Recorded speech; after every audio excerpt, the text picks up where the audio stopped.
sigo tomando precaución, aunque digan la verdad, no es con buena intención. Del ego se les nota la intención, profetizan vanidad divina, mentira con presunción. Se vistieron de diablo, vacacionaron con demonios. En este podio vengo a disipar el odio, tema aclaratorio para el auditorio. Es notorio, la venida de Cristo es definitorio.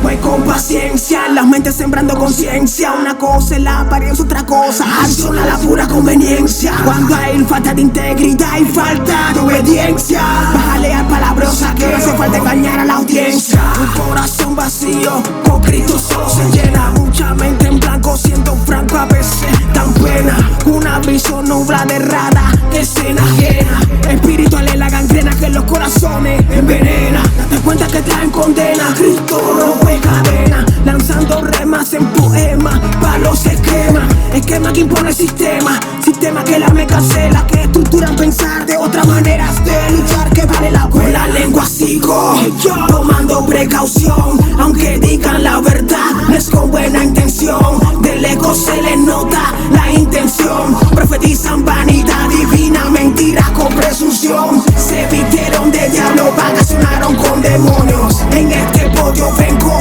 a disipar el odio, tema aclaratorio para el auditorio. Es notorio, la venida de Cristo es definitorio. Camina con propósito, es camino a la paz. Las ilusiones solo vienen y van como estrella fugaz. Comprendan, disciernan, la verdad no se puede ignorar. El inteligente es aquel que busca la libertad. Salgan de la pubertad, corrijan el camino. Las soluciones están agoreros, civilinos, ni adivinos. Hace tiempo los notos se trino, con palabras sin plata seducen con vino. Con vocablos de doble filo, que más sigue siendo el padrino. Enfocado como el peregrino en la libertad sin ser libertino. Con el flow divino, buscando los códigos en el matutino. Con la reina Valera, girado a los cuatro caminos. A los indios taínos, cuidándome del judasaíno. Con la lengua sigo tomando precaución, aunque digan la verdad, no es con buena intención. Del ego se les nota la intención, profetizan vanidad divina, mentira con presunción.